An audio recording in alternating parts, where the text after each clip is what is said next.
Price allot 15th of August. இன்னைக்கு இசப்பா உங்களை பார்த்து சொல்கிறது மன தைரியம். உனக்கு வீடு கட்டுவேன் என்று என் தேவனாகிய நீர் உமது அடியான் செவி கேட்க வெளிப்படுத்தினீர். ஆகையால் உமக்கு முன்பாக விண்ணப்பம் பண்ண உமது அடியானுக்கு மன தைரியம் கிடைத்ததுன்னு 1 நாளாகமம் 17:25 சொல்லப்பட்டிருக்கு. தாவீது ராஜா கேதுரு மரங்களால் கட்டப்பட்ட ஒரு அழகான அரண்மனையில் வசித்தார். ஆனால் தேவனுடைய உடன்படிக்கை பெட்டியோ ஒரு சாதாரண கூடாரத்தில் இருந்துச்சு. அதனால் தேவனுக்கு ஒரு அழகான ஆலயத்தை கட்டணும் அப்படின்னு தாவீது விரும்பினார். ஆனால் தேவன் நாத்தான்கிற தீர்க்கதரிசி மூலமாக தாவீது கிட்ட, நீ எனக்கு ஒரு வீட்டை கட்டுவதல்ல, மாறாக நான் உனக்கு ஒரு வீட்டை கட்டுவேன் அப்படின்னு வாக்கு கொடுத்தார்.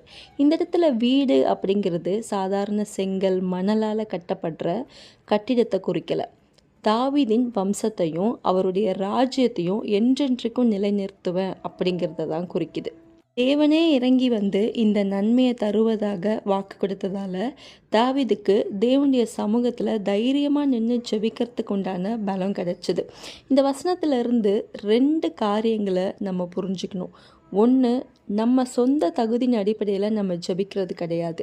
தேவன் நமக்கு கொடுத்த வாக்கு தத்தங்களின் அடிப்படையில் தான் நம்ம தைரியமாக ஜெபிக்கணும். 2, நம்ம கர்த்தருக்கு ஏதாவது செய்யணும் அப்படின்னு நினைக்கிறத விட கர்த்தர் நமக்காக ஏதாவது செய்யணும் அப்படின்னு நினைக்கிற காரியங்கள் தான் ரொம்ப அதிகம். இதை நம்ம உணர்ந்து தேவனுடைய வாக்கு தத்தங்களை விசுவாசிக்கும் போது உங்களுக்கான நன்மைகளும் உங்களுக்கு கிடைக்கும். அவர்கிட்ட தைரியமாக கேட்டு பெற்றுக்கொள்கிற மன தைரியமும் உங்களுக்கு கிடைக்கும். Stay with Jesus. Have a blessed day.